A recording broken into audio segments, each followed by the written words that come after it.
Hello बच्चों, आज हम चलते हैं अपने डे 2 पर लीनियर इक्वेशन इन टू वेरिएबल्स। तो हमने कहाँ तक कर लिया था, जरा उसका रिवीजन कर लेते हैं। पेयर ऑफ लीनियर इक्वेशन हमने देखा था कि क्या होती है, a1x plus b1y plus c1 is equal to 0 और a2x plus b2y plus c2 is equal to 0। ये मेरा पेयर ऑफ लीनियर इक्वेशन है। तो हमने कंडीशन ऑफ कंसिस्टेंट और इनकंसिस्टेंट सिस्टम के लिए कंडीशन निकाल ली थी। सबसे फर्स्ट कंडीशन आती है बच्चों हमारी, क्या होती है हमारी, a1 upon a2 is not equal to b1 upon b2, जबकि हमारा स्लोप कोफिशिएंट्स का रेशो इक्वल नहीं होता है। तो जिसको भी ये डिटेल में पढ़ना हो, डे 1 की वीडियो आप देख सकते हैं। और हमारे YouTube चैनल MTS का बेनिफिट भी तभी आप ले पाएंगे ज़्यादा से ज़्यादा जब प्लेलिस्ट में से वीडियोस को स्क्रॉल करके आप अपना पूरा सिलेबस फिनिश करते हैं।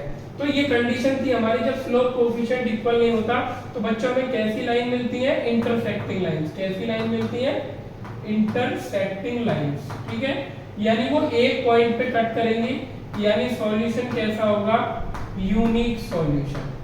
ठीक है, तो सबसे फर्स्ट कंडीशन ये थी। सेकंड कंडीशन क्या थी, जब हमारा स्लोप कोफिशिएंट हमारे इक्वल हो जाते हैं b1 अपॉन b2 और c1 अपॉन c2 भी हमारा इक्वल हो जाता है, तो ये लाइन एग्जैक्टली सेम हो जाती है, एक के ऊपर एक लाइन आती है। यानी कैसी लाइन मिलती है हमें, कोइंसिडेंस लाइन।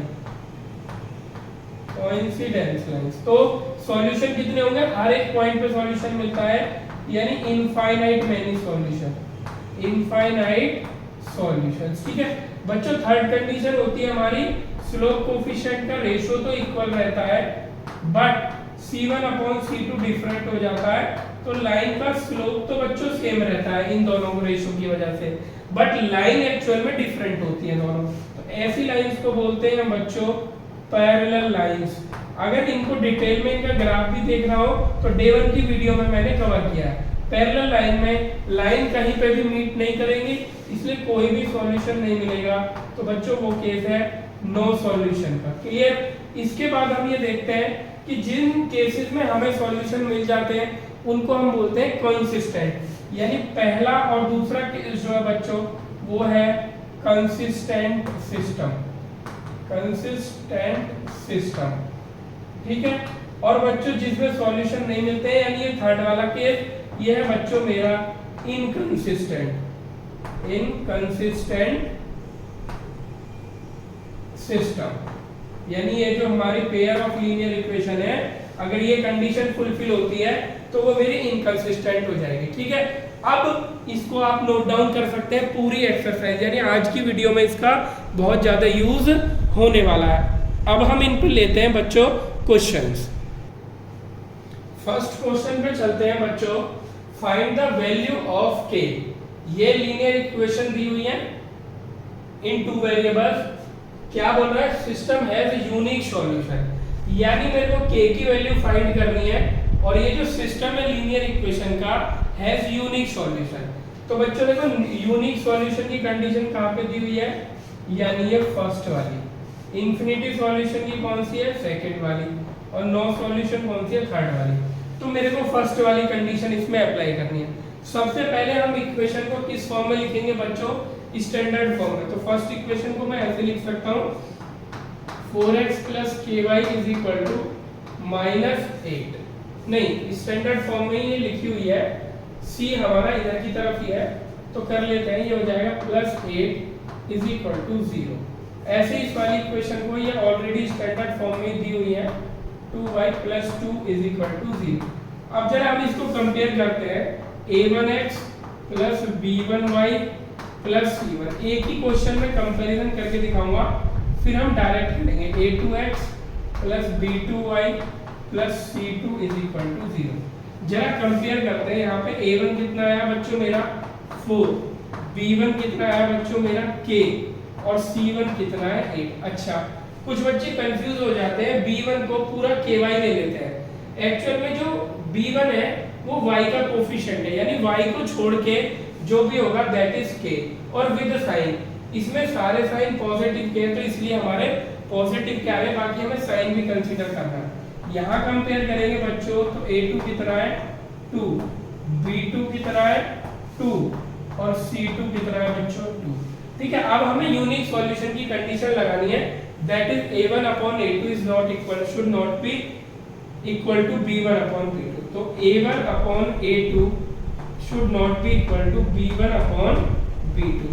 इसकी कंडीशन हमें लगा के आंसर निकालना है। तो बच्चों A1 कितना है पुट करेंगे 4 और A2 कितना है बच्चों मेरा 2, should not be equal to B1 upon B2। B1 कितना है मेरा K और B2 कितना है बच्चों 2। यहाँ पे क्रॉस मल्टीप्लाई करेंगे तो बच्चों ये आ जाएगा 2K is not equal to 4 2 जा 8। तो K should not equal to 8 upon 2, यानी K should not be equal to 4। तो इसका आंसर कैसे देंगे, उसने हमने नॉट इक्वल टू तो नहीं पूछा है, उसने हमसे पूछा what is the K, what are the values of K। तो इसका आंसर देंगे the value of K, the value या all value, the value all value लिख देंगे other than 4, all value of K other than 4, यानी all real number होंगे, सारी values होंगी किसको छोड़ के, K को छोड़ के, यानी K 4 नहीं होना चाहिए, बाकी आप कुछ भी वैल्यू ले सकते हैं। तो इस तरह से क्वेश्चन करने हैं, A1 B1 C1 A2 B2 C2 compare करके हमें नोट डाउन कर लेना है। हर एक क्वेश्चन में हम ऐसा ही करेंगे। चलते हैं अपने नेक्स्ट क्वेश्चन पर। अब चलते हैं बच्चों अपने नेक्स्ट क्वेश्चन पे। Find the value of K, system has infinite solution. ये जो दोनों पेयर ऑफ लीनियर इक्वेशन दिए हैं, ये बोल रहा है कि इन इक्वेशंस के इन्फिनिटी मेनी सॉल्यूशन है। तो what will be the value of K। तो इन्फिनिटी मेनी सॉल्यूशन के लिए बच्चों कौन सी कंडीशन है, सेकंड कंडीशन, यानी A1 upon A2 is equal to B1 upon B2 is equal to C1 upon C2। तो A1 B1 C1 और A2 B2 C2 पहले हम कंपैरिजन करके फाइंड करते हैं। तो इसको स्टैंडर्ड फॉर्म में लिखते हैं बच्चों, क्या लिख सकता हूं मैं, KX प्लस 3Y, और इस पूरे जो C है इसको उठा के इधर ले आ रहा हूं, तो ये माइनस का हो जाएगा K माइनस 3 ब्रैकेट में इज इक्वल टू 0। इस वाले को लिखते हैं जरा बच्चों हम 12x प्लस KY और minus K is equal to 0। Standard form क्या होती है बच्चों हमारी, A1x plus B1y plus C1 is equal to 0, A2x plus B2y plus C2 is equal to 0। Compare करके A1 B1 C1 फाइंड करते हैं। A1 है बच्चों मेरा K, B1 है बच्चों मेरा 3 और C1 है बच्चों मेरा माइनस का K माइनस 3। ठीक है, ऐसे ही A2 कितना है बच्चों मेरा 12, B2 कितना है बच्चों मेरा K और C2 कितना है बच्चों मेरा माइनस K। ठीक है, तो ये हमने फाइंड कर लिया। अब कंडीशन लगाते हैं। कंडीशन है बच्चों मेरी A1 upon A2 is equal to B1 upon B2 is equal to C1 upon C2। तो जरा इसमें पुट करते हैं। A1 कितना है बच्चों मेरा K अपॉन A2 कितना है 12 इज इक्वल टू B1 कितना है मेरा 3 और B2 कितना है K is equal to C1 कितना है मेरा माइनस K माइनस 3 और C2 कितना है मेरा माइनस। क्लियर है ये बात बच्चों। अब जरा पहले देखो इसमें बच्चों तीन कंडीशन है, यानी पहले ये दोनों इक्वल है फिर ये दोनों इक्वल है, यानी हमारी दोनों इज इक्वल टू की कंडीशन फुलफिल होना चाहिए। तो पहले मैं इन दोनों रिलेशन को ले रहा हूं बच्चों, तो क्रॉस मल्टीप्लाई करेंगे तो k इंटू के बच्चों k स्क्वायर और 12 3 जा कितना होता है बच्चों 36। ठीक है, तो k इज इक्वल टू कितना आ जाएगा ये बच्चों अंडर रूट 36। और अगर अंडर रूट किसी भी चीज का सॉल्व करते हैं तो दो वैल्यू आती है प्लस माइनस 6। तो यहाँ से k की मेरे पास दो वैल्यू आई है बच्चों, प्लस का 6 और माइनस का 6। अब चलते हैं अपने सेकंड रिलेशन पे। जब हम सेकंड रिलेशन पे चलेंगे तो बच्चों माइनस यहाँ भी है माइनस यहाँ भी है, पहले इसको कैंसिल कर लेते हैं। ठीक है, अब क्या करेंगे क्रॉस मल्टीप्लाई करेंगे, पहले k की मल्टीप्लाई इधर कर लेते हैं। तो ये हो जाएगा बच्चों k स्क्वायर माइनस 3k इस k की इधर मल्टीप्लाई होगी यानी इज इक्वल टू 3k। अब इस 3k को भी इधर ले आऊंगा मैं बच्चों, तो ये हो जाएगा k स्क्वायर माइनस 6k, क्योंकि 3k ये है और 3k इधर से आएगा वो भी माइनस का होगा, तो माइनस का 6k हो जाएगा। बच्चों k ले लिया मैंने कॉमन, यहाँ से बचा k और यहाँ से बचेगा बच्चों 6 इज इक्वल टू 0। तो बारी बारी से इन दोनों को 0 रखेंगे तो k की वैल्यू 0 आ गई और k की value k minus 6 is equal to 0 रखेंगे तो k की वैल्यू कितनी आ जाएगी बच्चों 6। तो यानी इस वाले रिलेशन से मेरी k की वैल्यू आ रही है 2, 0 और 6, और इस वाले से मेरी k की वैल्यू आ रही है 8 प्लस 6 8 माइनस 6। तो बच्चों हमें ऐसी वैल्यू लेनी है जो दोनों रिलेशन को, फर्स्ट वाले को भी और सेकंड वाले को भी, दोनों रिलेशन को फुलफिल करे। तो देखो प्लस का 6 यहाँ भी है और प्लस का 6 यहाँ भी है, तो ये जो दो कॉमन वैल्यू है, कॉमन वैल्यू ही हमारा आंसर हो जाएगा, यानी k इज इक्वल टू 6। यानी इस वाले में तो 0 वैल्यू को छोड़ देंगे और इस वाले में माइनस 6 को छोड़ देंगे, क्योंकि अगर मैं माइनस 6 लूंगा तो वो इस रिलेशन को फुलफिल नहीं कर पाएगा, और अगर मैं k की वैल्यू 0 लूंगा तो वो फर्स्ट वाले रिलेशन को फुलफिल नहीं कर पाएगा कंडीशन को, जबकि ये पूरी की पूरी कंडीशन हमारी फुलफिल होनी चाहिए। तो ऐसा कौन सा नंबर है, वो है +6। +6 फर्स्ट रिलेशन को भी सेटिस्फाइड कर रहा है और सेकंड रिलेशन को भी सेटिस्फाइड कर रहा है। अगर बच्चों यहाँ पे दोनों वैल्यू अलग आती और यहाँ पे भी दोनों वैल्यू अलग आती, कोई भी कॉमन वैल्यू नहीं होती, तो हमारा कोई भी सॉल्यूशन नहीं फाइंड हो पाता, यानी k की वैल्यू कोई भी नहीं होती, और हम लिखते कि k की ऐसी वैल्यू है ही नहीं जिसपे सिस्टम इंफिनिटी सॉल्यूशन दे दे। तो इसलिए ध्यान रखना है कि हमारे अगर ये वाले दोनों केस लगते हैं तो दोनों कंडीशन फुलफिल होनी चाहिए, यानी फर्स्ट ये वाला रिलेशन और सेकंड ये वाला रिलेशन, दोनों कंडीशन फुलफिल होनी चाहिए। अब आप इस क्वेश्चन का स्क्रीनशॉट ले सकते हैं और फिर चलते हैं हम अपने नेक्स्ट क्वेश्चन पे। ये जो नीचे मैंने वैल्यू निकाली थी k minus 6 is equal to 0, k is equal to 6, ये मैंने आपको दिखा दिया। क्लियर है? अब चलते हैं हम अपने नेक्स्ट क्वेश्चन पे। अब चलते हैं बच्चों नेक्स्ट क्वेश्चन पे। ये find the value of k so that system has no solution. No solution बच्चों कौन सा केस है, थर्ड वाला केस, जिसमें दोनों लाइन आपस में कैसी होती हैं, पैरेलल होती हैं। तो क्या कंडीशन होती है, a1 upon a2 is equal to b1 upon b2 is not equal to c1 upon c2। Clear है? तो इसको अप्लाई करने के लिए सबसे पहले मेरे को a1 b1 c1 फाइंड करना है। तो इस इक्वेशन को मैं स्टैंडर्ड फॉर्म में सबसे पहले लिखता हूँ, 3k ऑलरेडी वैसे स्टैंडर्ड फॉर्म में दे रखी है ये, plus 3y minus 2 is equal to 0।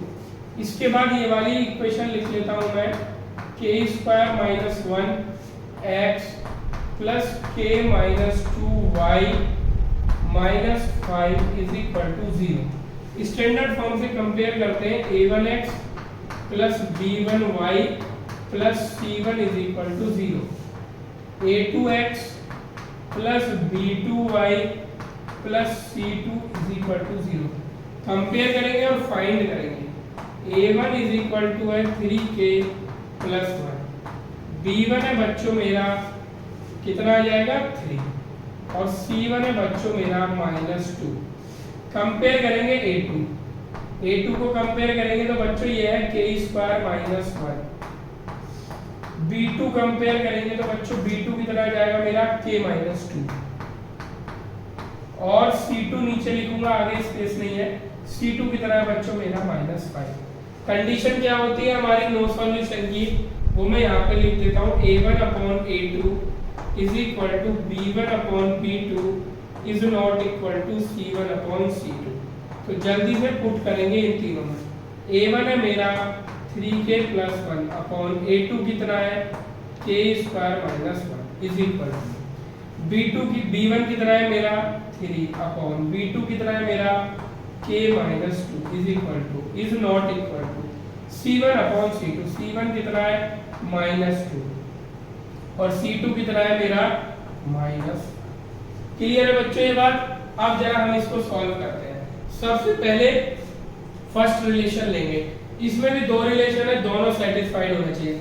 First relation में इधर सॉल्व करता हूँ, क्रॉस मल्टीप्लाई करते हैं। तो बच्चों ये कितना हो जाएगा मेरा, पहले हम करते हैं k की मल्टीप्लाई, 3k² प्लस k, अब करते हैं -2 की, -6k -2 is equal to 3k² -3। Clear है बच्चों? अब देखो 3k² से तो 3k² कैंसिल हो गया, ठीक है। तो अब हम क्या करेंगे, कितना बचेगा मेरे पास यहाँ पे, यह आ जाएगा -5k और 2 को हम उधर ले जाएंगे तो कितना हो जाएगा ये मेरा, 2 को उधर ले जाएंगे तो -3 और +2। क्लियर है ये बात? इज इक्वल टू 0, ठीक है। तो ये हो जाएगा 3k² -3, k की करेंगे तो 3k plus k -6k -2। Clear है? सही आ रहा है। तो ये आंसर आ जाएगा मेरा -5k और यहाँ बचेगा -1 इज इक्वल टू 0। तो यहाँ से आ जाएगा -5k इज इक्वल टू 1। तो k की वैल्यू आ रही है बच्चों मेरी -1/5। k की वैल्यू कितनी आ रही है मेरी, -1/5। इसके बाद हम क्या करेंगे, इसके बाद हम करते हैं कि ये देख रहा है k की वैल्यू माइनस, ये थर्ड रिलेशन भी हमें सॉल्व करना है। तो जरा इस वाले रिलेशन को सॉल्व करते हैं।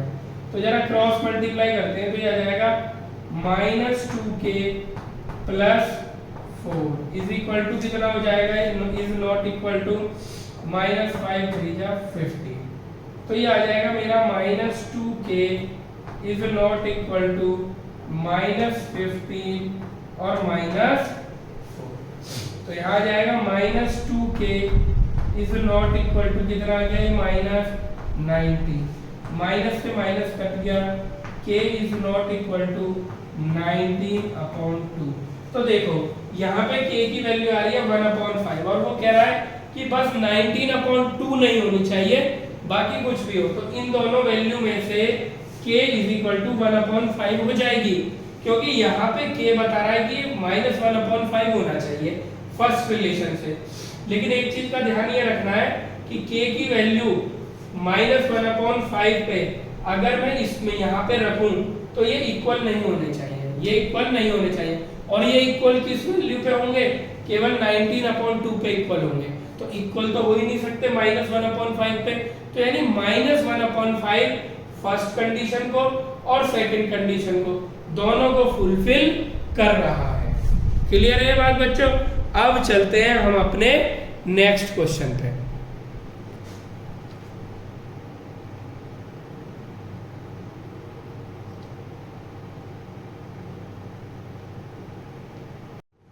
अब चलते हैं अपने नेक्स्ट क्वेश्चन पे। ये क्वेश्चन है हमारा, find the value of k। First, system has unique solution, second है नो सॉल्यूशन। यानी एक ही क्वेश्चन में हमसे दो क्वेश्चन उसने पूछ लिए बना के। पहले इसी में k की वैल्यू फाइंड करनी है when the system has unique solution. तो यूनिक सॉल्यूशन के लिए बच्चों कंडीशन होती है a1/a2 is not equal to b1/b2।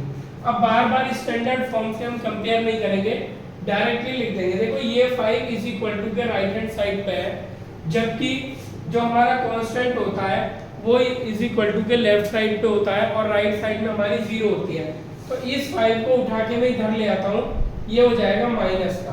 तो यानी मैं ऐसे कर देता हूँ -5 इज इक्वल टू 0। अब जल्दी से a1 b1 c1 और a2 b2 c2 हम फाइंड करेंगे। तो देखो a1 कितना है बच्चों मेरा, a1 है 1, b1 है मेरा 2 और c1 है -5। ऐसे ही a2 कितना है मेरा 3, b2 कितना है मेरा k और c2 कितना है मेरा -15। क्लियर है? तो यूनिक सॉल्यूशन यानी फर्स्ट वाला निकालता हूं मैं, a1/a2 is not equal to b1/b2। इसमें वैल्यू पुट करेंगे, a1 कितना है 1/3 is not equal to b1 कितना है 2/k। यहाँ पे इसको सॉल्व करेंगे, क्रॉस मल्टीप्लाई कर देंगे तो k should not be equal to 6। तो ऐसा हमने सबसे फर्स्ट क्वेश्चन किया था कि other than 6 all values will be satisfied, यानी k की वैल्यू 6 को छोड़ के कुछ भी हो सकती है, यानी अदर देन 6। क्लियर है? अब करते हैं सेकंड क्वेश्चन। सेकंड में क्या कह रहा है? System has no solution. तो नो सॉल्यूशन के लिए कौन सी कंडीशन होती है बच्चों? a1 upon a2 is equal to b1 upon b2 is not equal to c1 upon c2। जरा इसमें वैल्यू पुट करते हैं।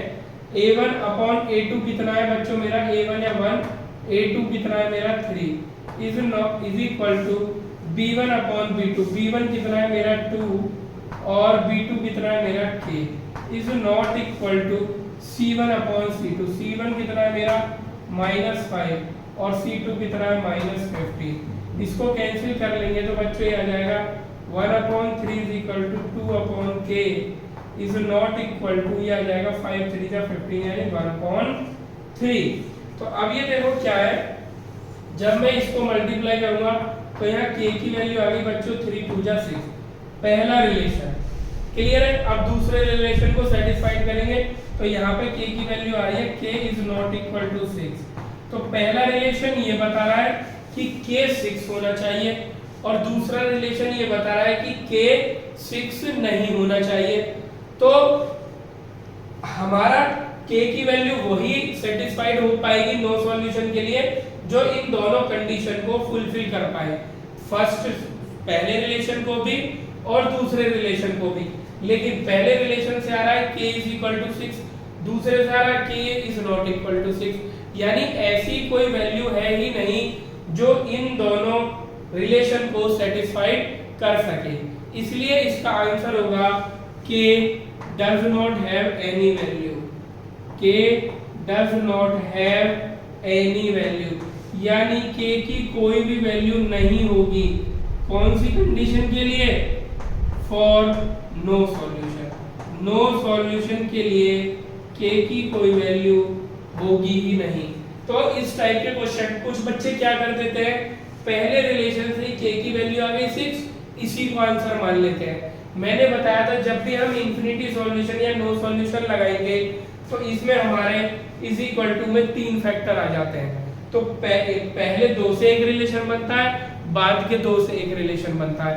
तो इन दोनों रिलेशन को फुलफिल करने वाली वैल्यू ही k की वैल्यू होगी। तो आप इसे नोट डाउन कर लीजिए। अब चलते हैं हम अपने नेक्स्ट क्वेश्चन पर। अब चलते हैं अपने नेक्स्ट क्वेश्चन पे। Find the value of k for which the system of linear equation has infinite many solutions. बच्चों यहाँ पे लिखी हुई तीनों कंडीशन मैंने इरेज कर दी है क्योंकि अब हमें वो बेहतर तरीके से लर्न हो गई है। तो इन्फिनिटी मेनी सॉल्यूशन का कौन सा केस होता है? जब लाइन ओवरलैपिंग करती है, एक दूसरे के ऊपर आ जाती हैं दोनों लाइंस, तो उनके बीच में इन्फिनिटी इंटरसेक्शन पॉइंट होते हैं, इसीलिए इन्फिनिटी मेनी सॉल्यूशंस होते हैं। तो उसके लिए कंडीशन क्या होती है कि सारे कोफिशिएंट्स का रेशियो इक्वल हो जाता है, यानी a1 upon a2 is equal to b1 upon b2 is equal to c1 upon c2। तो कंडीशन हमारी ये रहेगी इन्फिनिटी मेनी सॉल्यूशन के लिए। तो सबसे पहले मेरे को इक्वेशंस को स्टैंडर्ड फॉर्म में करना है और यहाँ से a1 b1 c1 a2 b2 c2 हम फाइंड करेंगे। तो कांस्टेंट मेरा राइट साइड में लिखा हुआ है, इसको इधर ले आता हूँ, ये हो जाएगा -5 इज इक्वल टू 0 कर लेता हूँ। ऐसे ही 8 के -1 को इधर ले आता हूँ तो ये माइनस का हो जाएगा, तो ये हो जाएगा माइनस और यहाँ पे लग जाएगा ब्रैकेट इज इक्वल टू 0 हो जाएगा। तो अब यहाँ जरा मैं जल्दी से कंपेयर करता हूँ। a1 कितना है? a1 है बच्चों यहाँ पे 1, b1 कितना है मेरा बच्चों? k + 1, तो y का कोफिशिएंट, और c1 कितना है मेरा? -5। ऐसे ही नहीं फाइंड करेंगे। a2 कितना है मेरा? k + 1, b2 कितना है मेरा? 9 और c2 कितना है बच्चों मेरा? -8k - 1। इन्फिनिटी मेनी सॉल्यूशन के लिए कंडीशन है a1 upon a2 is equal to b1 upon b2 is equal to c1 upon c2। तो बच्चों a1 अपॉन a2 यानी 1 upon k + 1 is equal to v1 कितना है मेरा k plus 1 upon 9 is equal to c1 upon c2 यानी -5 अपॉन minus का 8k minus 1 minus से माइनस कैंसिल। अब देखो बच्चों यहाँ से दो रिलेशन है, हमें k की वैल्यू ऐसे फाइंड करनी है जो दोनों रिलेशंस को सेटिस्फाई करे। सबसे फर्स्ट रिलेशन को मैं सॉल्व करता हूँ, k प्लस 1 और k प्लस 1 को मल्टीप्लाई करते हैं तो बच्चों कितना हो जाएगा k प्लस 1 का whole square is equal to 9 का 1 में करेंगे तो 9 1 जा 9। ठीक है, अब इसको दो मेथड से सॉल्व कर सकते हैं, या तो मैं इसको ले जाके इधर अंडर रूट चढ़ा दूं तो हो जाएगा अंडर रूट 9 और अंडर रूट 9 होता है प्लस माइनस 3। तो एक बार प्लस लेंगे एक बार माइनस लेंगे तो k की दो वैल्यू आ जाएंगी। पहले मैं प्लस 3 ले रहा हूँ तो k इज इक्वल टू ये 1 जाके उधर माइनस का हो जाएगा यानी 3 माइनस 1 यानी एक वैल्यू आ गई 2। अब मैं लेता हूँ 3 माइनस का तो माइनस 3 ये 1 इधर जाके माइनस 1 हो जाएगा तो ये जाएगा माइनस 4। तो बच्चों k की वैल्यू मेरे पास दो आ चुकी है, k is equal to 2 minus 4। अब देखेंगे सेकंड रिलेशन से हमारी k की वैल्यू क्या आती है। तो k प्लस 1 की 8k माइनस 1 में मल्टीप्लाई करना है मेरे को, k प्लस 1 और 8k minus 1 is equal to कितना जाएगा बच्चों मल्टीप्लाई करके 9 5 जा 45, 9 5 जा 45। इसको मल्टीप्लाई करते हैं जरा, 8k square minus k plus 8k minus 1 is equal to 45। ये हो जाएगा बच्चों 8k स्क्वायर और प्लस 7k और ये आ जाएगा माइनस का 46 इज इक्वल टू 0। बच्चों क्वाड्रेटिक इक्वेशन ये मेरी बनी हुई है। अब मेरे को स्प्लिटिंग मेथड से इसको सॉल्व करना है और k की दो वैल्यूज फाइंड करनी है। तो प्रोडक्ट क्या लाना है 46 इंटू 8।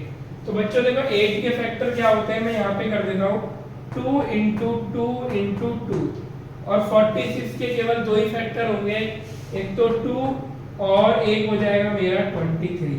तो ये मेरे को प्रोडक्ट में लाना है और ऐड या सब्ट्रैक्ट करके क्या लाना है मेरे को 7। तो बच्चों देखो यहाँ पे मुझे क्लियरली दिख रहा है 2 2 जा 4 2 जा 8 2 जा 16। इनको अलग कर लो 16 और 23 में से अगर मैं 16 को माइनस करता हूँ तो मेरे पास 7 आता है। तो इसको स्प्लिटिंग मेथड से कैसे सॉल्व करेंगे बच्चों, 8k स्क्वायर प्लस 27 को लिखता हूँ मैं 23 minus 16k minus 46 is equal to 0। तो यहाँ से इस ब्रैकेट को ओपन कर देते हैं, 8k square plus 23k minus 16k minus 46 is equal to 0। इन दोनों से कॉमन लेंगे तो बच्चों केवल k 8k प्लस 23 और यहाँ से मैं कॉमन ले सकता हूँ -2 तो ये आएगा 8k प्लस 23। 8k प्लस 23 दोनों में आ रहा है तो 8k प्लस 23 कॉमन ले लेंगे, k माइनस 2 दो फैक्टर आगे बारी बारी से 0 रखूंगा तो पहले से k की वैल्यू आ रही है -23/8 और दूसरे से k की वैल्यू आ रही है 2। अब देखो यहाँ पे भी दो वैल्यू आई k की, यहाँ पे भी दो वैल्यू आई।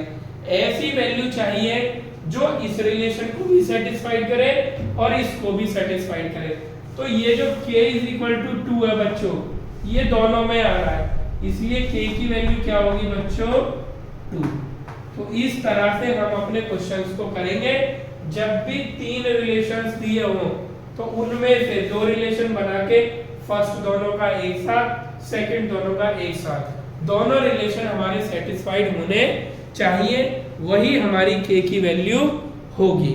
अब चलते हैं हम अपने नेक्स्ट क्वेश्चन पर। आप इसका स्क्रीनशॉट ले सकते हैं और आराम से इसको क्वेश्चन को देख सकते हैं। अब चलते हैं अपने नेक्स्ट क्वेश्चन पे। Find the value of k for which the system of linear equation has no solution. तो बच्चों नो सॉल्यूशन के लिए हमारी कौन सी कंडीशन होती है, मींस पैरेलल लाइंस, यानी ये दोनों पैरेलल लाइंस होनी चाहिए और एक दूसरे को ये मीट नहीं करेंगी तो कोई सॉल्यूशन भी नहीं होगा इन दोनों का। तो उसके लिए कंडीशन क्या होती है पैरेलल लाइंस के लिए बच्चों, a1/a2 is equal to b1/b2 is not equal to c1/c2। तो सबसे पहले हम इसको स्टैंडर्ड फॉर्म में लिखने के बाद a1 b1 c1 a2 b2 c2 find करेंगे। तो ये 1 को मैं इधर ले जाऊंगा तो बच्चों ये माइनस का हो जाएगा इज इक्वल टू 0 हो जाएगा। सिमिलरली मैं इसको इधर ले आऊंगा तो ये माइनस का हो जाएगा और यहाँ पे आ जाएगा बच्चों 0। तो जल्दी से फाइंड करते हैं बच्चों। a1 है मेरा 3 और b1 है मेरा बच्चों 1 और c1 है मेरा -1। a2 कितना है बच्चों मेरा 2k -1 और b2 कितना है मेरा भैया k -1 और c2 कितना है मेरा माइनस का 2k +1। क्लियर है? तो बच्चों नो सॉल्यूशन के लिए क्या कंडीशन होती है मेरी कंडीशन होती है a1 upon a2 is equal to b1 upon b2 is not equal to c1 upon c2।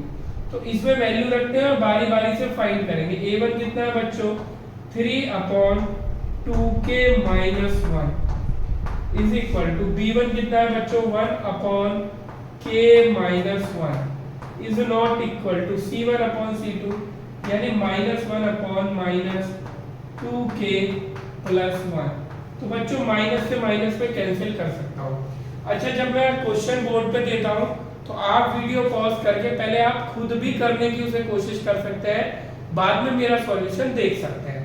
तो सबसे पहले इन दोनों रिलेशन को सॉल्व करेंगे बच्चों, फिर इन दोनों रिलेशन को सॉल्व करेंगे।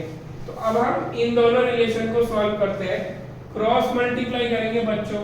तो ये आ जाएगा मेरा 3k -3 इज इक्वल टू आ जाएगा बच्चों 2k -1। 2k को इधर ले आते हैं, 3 को इधर ले आते हैं, तो ये आ गया 3k -2k is equal to ये आ जाएगा 3 -1। तो यानी ये आ गया मेरा k इज इक्वल टू आ गया बच्चों 2। अभी इसको हम दो मेथड से भी करके दिखाएंगे। k की वैल्यू 2 आ गई, बट अभी ये फाइनल वैल्यू नहीं है, क्योंकि मुझे k की वैल्यू पे देखना है कि क्या ये वाला रिलेशन फुलफिल कर रहा है या नहीं कर रहा। तो बच्चों इससे भी k की वैल्यू निकालेंगे। तो जल्दी से क्रॉस मल्टीप्लाई करते हैं, तो ये आ जाएगा 2k +1 is not equal to k -1। ठीक है, तो अब हम k को इधर ले आएंगे, तो ये हो जाएगा बच्चों 2k -k is not equal to -1 ये वाला मान इधर आ जाएगा। तो बच्चों k बचेगा, k is not equal to -2। तो देखो यहाँ पे कोई प्रॉब्लम नहीं है, वो कह रहा है कि k की वैल्यू 2 होनी चाहिए, फर्स्ट रिलेशन से पता चल रहा है। ठीक है, तो 2 हो सकती है। सेकंड रिलेशन से कह रहा है कि बस -2 नहीं होनी चाहिए, तो यानी 2 तो पॉसिबल है। तो यानी k इज इक्वल टू हमारा 2 फाइनल आंसर हो जाएगा।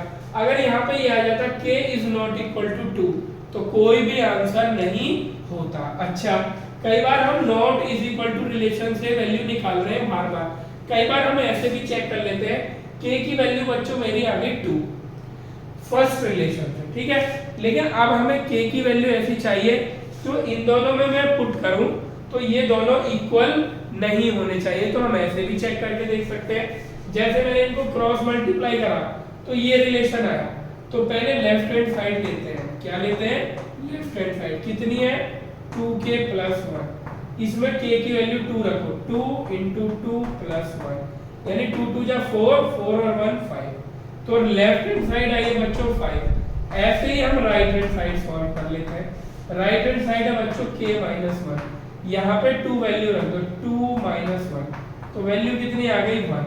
तो यानी k = 2 पे लेफ्ट हैंड साइड और राइट हैंड साइड इक्वल नहीं है, और यही हमें चाहिए था कि दोनों इक्वल नहीं होनी चाहिए, क्योंकि इस रिलेशन में नॉट इक्वल टू का साइन होता है।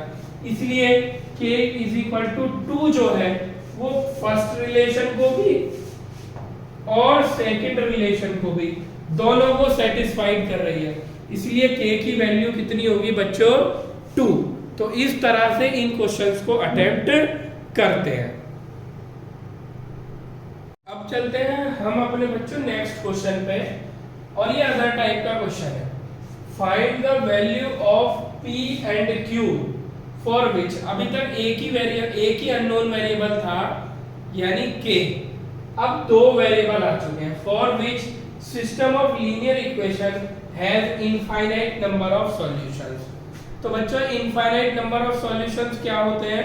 जब हमारी लाइन एक दूसरे पे कोइंसाइड करती हैं, यानी ओवरलैपिंग लाइंस, उसके लिए कंडीशन क्या होती है बच्चों, तीनों ही रेशो इक्वल होने चाहिए, यानी a1/a2 is equal to b1/b2 is equal to c1/c2। तो उससे पहले हमें क्या निकालना होगा बच्चों, a1 b1 c1 a2 b2 c2, इनकी वैल्यू निकालनी होगी। तो ये 7 को मैं इधर ले आता हूं बच्चों, ये माइनस में आ जाएगा, इज इक्वल टू 0 हो जाएगा। 21 को भी इधर ले आता हूं, ये माइनस में हो जाएगा और राइट साइड पे 0 हो जाएगा।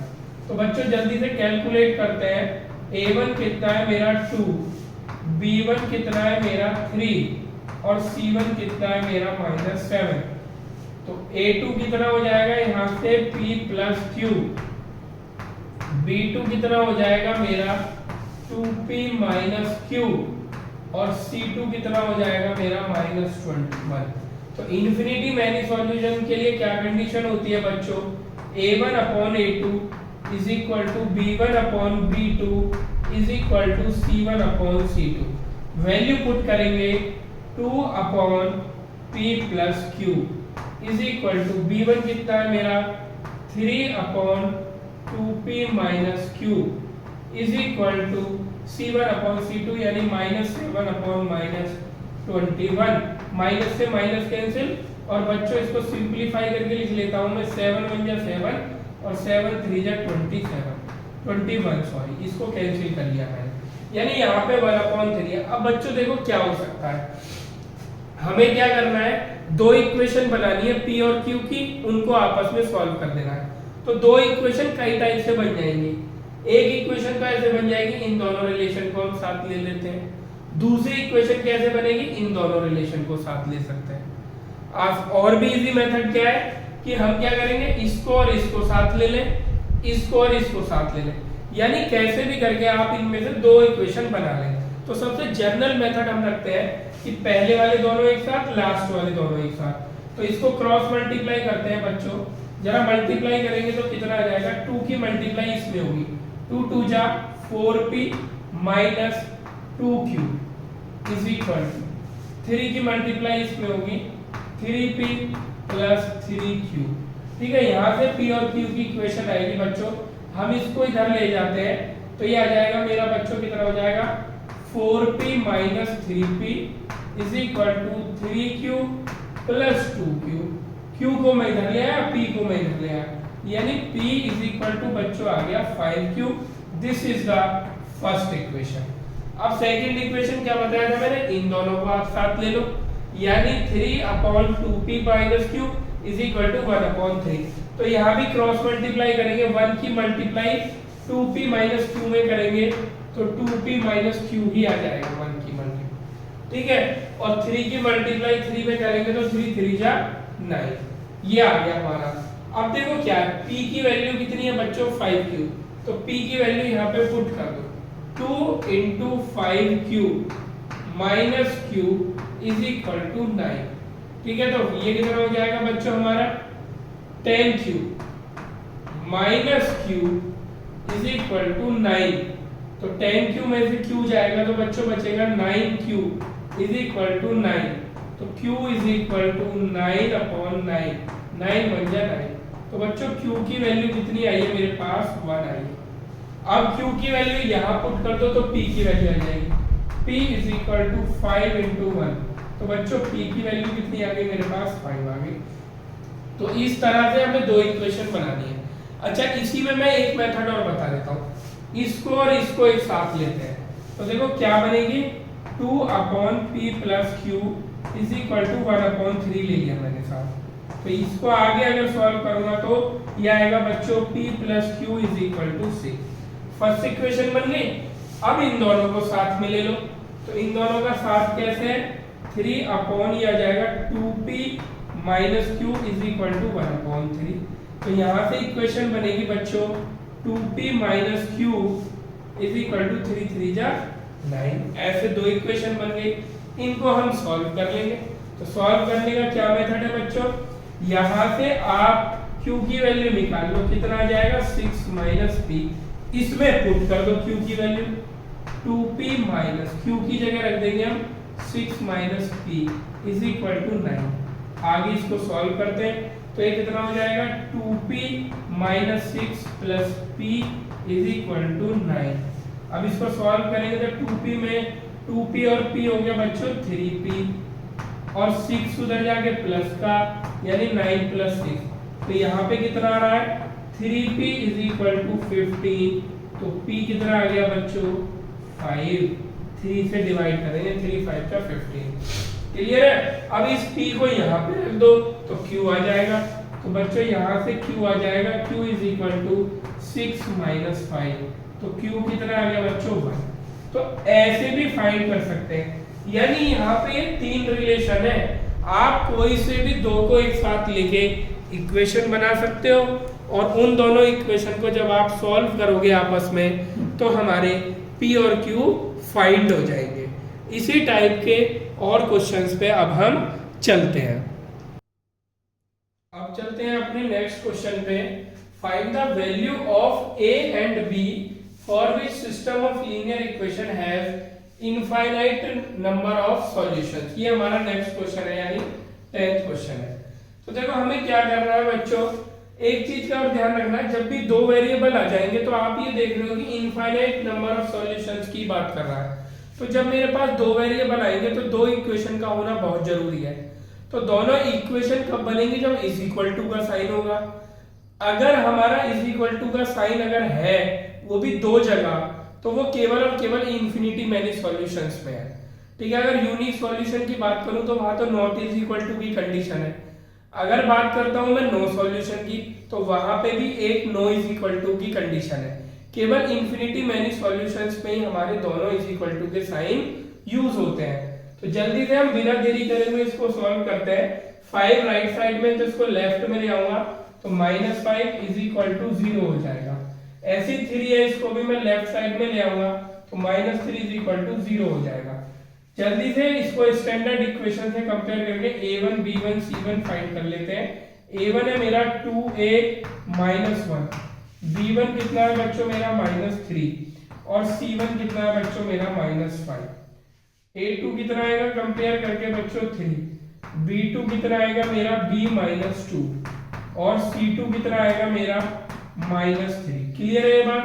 अब कंडीशन क्या है इन्फिनिटी मैनी सॉल्यूशन की, a1 upon a2 is equal to b1 upon b2 is equal to c1 upon c2। अब जल्दी से वैल्यू रखते हैं 2a -1 अपॉन a2 कितना है मेरा 3 इज इक्वल टू b1 कितना है -3 अपॉन b-2 और c1 कितना है मेरा -5 अपॉन -3, माइनस से माइनस कैंसिल कर लेते हैं। क्लियर है बात। अब जल्दी से दो इक्वेशन बनाते हैं। अच्छा दो इक्वेशन ना बना के अभी जो मैंने लास्ट टाइम किया था थोड़ा स्मार्ट वर्क से भी हम फाइंड कर सकते हैं, जिससे एक एक बार में भी। अगर बच्चों देखो मैं इन दोनों को एक साथ लेता हूं तो ए बी की एक इक्वेशन बनेगी, ए और बी दोनों ही आ जाएंगे। लेकिन अगर मैं ये देखता हूं कि इसको इसके साथ लेता हूं तो केवल ए आएगा और ए मेरा डायरेक्टली फाइंड हो जाएगा। तो मैं फर्स्ट और लास्ट को एक साथ लेता हूं 2a -1 upon 3 is equal to आ जाएगा 5 अपॉन 3। क्योंकि ये तीनों आपस में इक्वल है ना तो कोई से भी दो एक साथ इक्वल ले सकता हूं। तो मैंने फर्स्ट और लास्ट को एक साथ लिया है, क्रॉस मल्टीप्लाई करेंगे बच्चों तो 6 से -3 इज इक्वल टू 5 3 जा 15। तो 6 से इज इक्वल टू ये हो जाएगा 15 प्लस 3 यानी 6 से इज इक्वल टू हो जाएगा 18, a is equal to 18 upon 6 यानी a इज इक्वल टू 3। ठीक है, ऐसे ही मैं इन दोनों को साथ में लेता हूं तो यानी -3 upon b-2 is equal to ये हो जाएगा मेरा 5 अपॉन 3। बच्चों क्रॉस मल्टीप्लाई करो 5b -10 इज इक्वल टू 3 3 जा 9 वो भी माइनस का तो 5b इज इक्वल टू कितना हो जाएगा -9 प्लस 10। तो यानी 5b कितना आएगा बच्चों मेरा प्लस का 1, b is equal to 1 upon 5। तो ये हमारे a और b दोनों की वैल्यू आ चुकी है। लेकिन ये तभी आ सकती है जब इन्फिनिटी नंबर ऑफ सॉल्यूशन दिया हुआ। जब भी दो वेरिएबल फाइंड कराएगा एक साथ क्वेश्चन में तो हमें मैक्सिमम टाइम यानी 100% प्रोबेबिलिटी यही है कि वो हमें इन्फिनिटी नंबर ऑफ सॉल्यूशंस के लिए ही फाइंड कराएगा। अब चलते हैं हम अपने नेक्स्ट क्वेश्चन पर। अब चलते हैं हम अपने नेक्स्ट क्वेश्चन पे, that is 11th question. Find the value of a and b for which system of linear equation has infinity number of solution. इसमें तो कोई बात ही नहीं है कि हमें अगर दो वेरिएबल फाइंड करा रहा है तो इन्फिनिटी नंबर ऑफ सॉल्यूशन ही वो करवाएगा। तो सबसे पहले स्टैंडर्ड फॉर्म में लिख देते हैं, 12 को इधर ले आते हैं तो ये इधर हो जाएगा बच्चों 0, और 5a माइनस 1 को इधर लेके आएंगे तो ये माइनस का हो जाएगा, बट यहाँ पे बाइनोमियल है तो मेरे को ब्रैकेट लगाना पड़ेगा, इज इक्वल टू 0। तो जल्दी से फाइंड कर लेते हैं। a1 कितना आ जाएगा बच्चों मेरा 3, b1 कितना आ जाएगा मेरा 4, और c1 कितना आ जाएगा -12। a2 फाइंड करेंगे, a2 कितना आ जाएगा मेरे पास a प्लस b, b2 कितना आ जाएगा मेरे पास 2a माइनस b, और c2 कितना आ जाएगा -5a माइनस 1। ठीक है, इन्फिनिटी मैनी सॉल्यूशन के लिए कंडीशन लगाते हैं। अब मैं कंडीशन नहीं लिख रहा क्योंकि कई बार मैं क्वेश्चन में लगा चुका हूं, सीधे a1 अपॉन a2 लिख रहा हूं। 3 अपॉन a प्लस b यानी a1 upon a2 is equal to b1 upon b2 यानी 4 upon 2 a minus b is equal to c1 upon c2 -12, और यह जाएगा माइनस ब्रैकेट में 5a माइनस 1। एक चीज का ध्यान देना है, अगर मैं ये c1 अपॉन c2 की बात करूं, अगर दोनों इज इक्वल टू के राइट साइड में तो हमें दोनों को लेफ्ट में लाने की जरूरत नहीं है, लेकिन मैं स्टैंडर्ड फॉर्म में लिखने की वजह से बार बार उनको लेफ्ट में ला रहा हूं।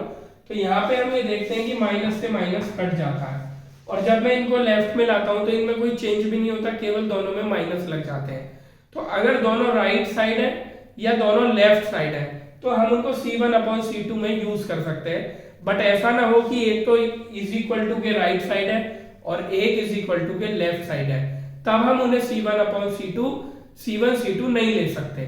तब हमें किसी दोनों को सेम करना होगा, या तो इज इक्वल टू के लेफ्ट वाले को राइट में कर लें या राइट वाले को लेफ्ट में कर लें। ठीक है, अब देखो यहाँ पे क्या है, थोड़ा सिंप्लीफाई कर लेते हैं इसको। 4 1 जा 2 1 जा 2 2 जा 4 और 2 1 जा 2, तो बच्चों क्या बनेगा 3 upon a plus b is equal to, यह जाएगा 2 upon a minus b is equal to 12 upon 5a minus 1। अब देखो क्या है, इसमें a और b की दो इक्वेशन बनना कंपलसरी है। प्रीवियस क्वेश्चन की तरह नहीं होगा कि इन दोनों को साथ लेके डायरेक्टली a आ जाए, इन दोनों को साथ लेके डायरेक्टली b आ जाए। इसमें दो कंडीशन बनेगी ही बनेगी। तो हम क्या करते हैं, पहले इन दोनों को साथ ले लेते हैं, फिर इन दोनों को साथ ले लेते हैं, जो हमारा यूनिवर्सल मेथड है। तो जब मैं इन दोनों को साथ लूंगा तो बच्चों क्रॉस मल्टीप्लाई होगी, तो क्रॉस मल्टीप्लाई करते हैं, पहले 3 की a माइनस b में होगी। पहले मैं लिख भी लेता हूं तो आपको ज्यादा अच्छा लगेगा। 3a plus b is equal to में आएगा बच्चों 2 upon a minus b, multiply करो 3a minus b is equal to 2a plus b। 3a minus 3b is equal to 2a plus 2b। Clear है, a वाले एक तरफ कर लेते हैं, 3a minus 2a is equal to 2b plus 3b। तो ये आ जाएगा बच्चों मेरा a is equal to 5b। कोई डाउट तो नहीं है, पहला रिलेशन आ गया।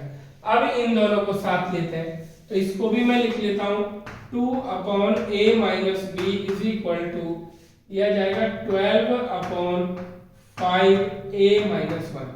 क्रॉस मल्टीप्लाई करते हैं तो 2 की मल्टीप्लाई इसमें होगा तो कितना आ जाएगा 10a minus 2 is equal to 12a minus 12b। Clear है, अब a वाले एक तरफ कर लेते हैं, b वाले एक तरफ कर लेते हैं। तो b वालों को इधर ले आता हूं, ये हो जाएगा 12b minus 2 is equal to 12a minus 10a। तो ये हो जाएगा 12b minus 2 is equal to 2a। Clear है बात। अब बच्चों a की वैल्यू कितनी दे रखी है 5b, यहाँ पे पुट कर देते हैं 12b minus 2 is equal to 2 into a की जगह रख दिया मैंने 5b, तो ये आ गया 12b minus 2 is equal to 10b। Transposition करते हैं, 12b minus 10b is equal to 2, 2b is equal to 2 और b इज इक्वल टू 1। तो बच्चों b आ गया 1, b की वैल्यू यहाँ पुट कर देंगे तो आ जाएगा हमारा a, यानी a इज इक्वल टू 5। तो इस तरह से हम अपने a और b फाइंड कर लेंगे, लीनियर इक्वेशन बनेंगी दो और उनको हम सॉल्व कर लेंगे।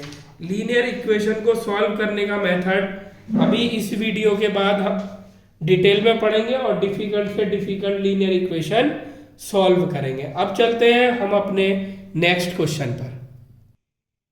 अब चलते हैं हम अपने नेक्स्ट क्वेश्चन पर और यह है बच्चों हमारा 12th क्वेश्चन। तो अब जरा इसको देखते हैं क्या कह रहा है। Find the value of a and b for which system of linear equation have infinite number of solutions. ठीक है, तो देखो इसमें बच्चों क्या करना है, सबसे पहले ये देख लेना है कि हमारी इक्वेशन स्टैंडर्ड फॉर्म में है या नहीं है।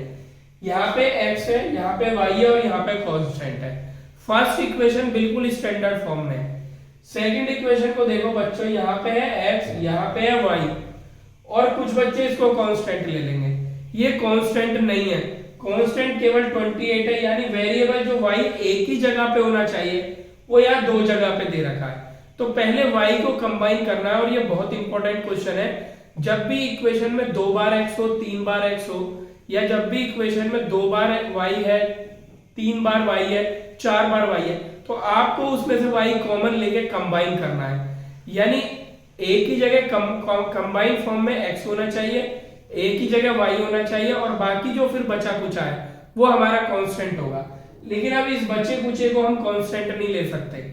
ऐसा नहीं हो सकता कि मैं इसको तो ले लूं b2 और इस पूरे को ले लूं c2, ऐसा नहीं होगा। पहले y को हम कंबाइन करेंगे। तो इस इक्वेशन को क्या करेंगे, y को इधर उठा के लेके आएंगे, ये हो जाएगा बच्चों 2x प्लस ये हो जाएगा मेरा ay plus by is equal to 28। Clear है। अब इन दोनों से y कॉमन ले लेंगे तो 2ax प्लस यहाँ बचेगा a और यहाँ से बचेगा b और y इज इक्वल टू 28। तो अब फर्स्ट इक्वेशन ये है और सेकंड ये है इक्वेशन, ये बीच वाली मैंने सॉल्व करी है। अब ये स्टैंडर्ड फॉर्म में, इस बार मैं इसको इधर भी नहीं लेके आऊंगा 7 को। क्यों? क्योंकि मैंने बताया था कांस्टेंट या तो वो राइट में हो दोनों या दोनों लेफ्ट में हो। तो दोनों मेरे राइट में है इज इक्वल टू के, इसलिए इनको यहीं पर रहने देंगे। तो कंपेयर करके लिखते हैं बच्चों, a1 जो है वो आएगा मेरा 2, जो b1 है मेरा वो आएगा 3 और जो c1 है बच्चों वो आएगा मेरा 7। ऐसे जो बच्चों a2 है वो आएगा मेरा 2a, यानी x का कोफिशिएंट होता है a2। x को छोड़ के जो भी उसके साथ लगा हुआ है दैट इज a1 या a2। ऐसे जब मैं b2 निकालूंगा तो सेकंड इक्वेशन में जो y के साथ जितना भी लगा होगा दैट इज b2 और ये हो गया मेरा c2। क्लियर है ये बात। अब हम इसको क्या करते हैं, infinity many solution a1 upon a2 यानी 2 upon 2a is equal to b1 upon b2 यानी 3 upon a plus b is equal to c1 upon c2 यानी 7 अपॉन 28। थोड़ा सा सॉल्व कर लेते हैं। 7 1 जा 7, 7 4 जा 28, 2 1 जा 2, 2 1 जा 2 यानी बच्चों 1 upon a is equal to 3 upon a plus b is equal to 1 upon 4। अब देखो क्या करेंगे, बहुत सिंपल है। फर्स्ट को और लास्ट को साथ में लेता हूं तो a मेरा इजीली आ जाएगा। तो मैं ऐसा ही करूंगा, 1 upon a is equal to 1 upon 4। दोनों को रेसिप्रोकल कर दो या क्रॉस मल्टीप्लाई कर दो, बात एक ही है। a की वैल्यू बच्चों 4 आ गई। अब सेकंड रिलेशन को थर्ड के साथ ले सकते हो या फर्स्ट को और सेकंड को साथ ले सकते हो, ये तुम्हारी मर्जी है। तो मैं सेकंड और थर्ड को एक साथ ले रहा हूं, उससे आंसर पे कोई फर्क नहीं पड़ेगा, दोनों से सेम ही आंसर आएगा इज इक्वल टू 1 अपॉन 4। ठीक है, क्रॉस मल्टीप्लाई करेंगे तो a plus b is equal to 4 3 जा 12। a की वैल्यू मैं पुट कर दूंगा 4 plus b is equal to 12। तो b कितना आ गया मेरा 12 माइनस 4, तो b आ गया मेरा 8। तो बच्चों a और b दोनों की वैल्यू आ चुकी है, a की वैल्यू 4 और b की वैल्यू 8। बहुत इंपॉर्टेंट कॉन्सेप्ट था। अगर y अलग दिया हुआ है तो दोनों को कंबाइन करके एक ही y कन्वर्ट कर लेना। ऐसे ही अगर 2 बार x है तो उसको भी कॉमन लेके एक ही जगह कंबाइन कर लेना। 2 से ज्यादा बार भी है तो उनको तीनों को कंबाइन कर लेना है, लेकिन 2 से ज्यादा बार वो क्वेश्चन में नहीं देगा। आपके कॉन्सेप्ट चेक करने के लिए वो केवल और केवल 2 जगह x या y में से किसी एक को दे सकता है या दोनों को भी 2-2 बार दे सकता है, तो हम उनको कंबाइन कर लेंगे। अब चलते हैं बच्चों अपने नेक्स्ट क्वेश्चन पर। अब चलते हैं अपने नेक्स्ट क्वेश्चन पे, और ये बच्चों हमारा लास्ट क्वेश्चन है। ये हमारा कौन सा है बच्चों? लास्ट क्वेश्चन है। तो इसको जरा सॉल्व करते हैं। क्या कह रहा है? Find the value of lambda for which system of linear equation has infinity number of solution, number B part unique solution और थर्ड है नो सॉल्यूशन। यानी लैम्डा की वैल्यू हमें तीनों कंडीशंस के लिए फाइंड करनी है। क्लियर है? तो सबसे पहले इन्फिनिटी नंबर ऑफ सॉल्यूशन है उसके लिए फाइंड करते हैं। तो जल्दी से ये स्टैंडर्ड फॉर्म में लिखी हुई है x y constant, x y constant.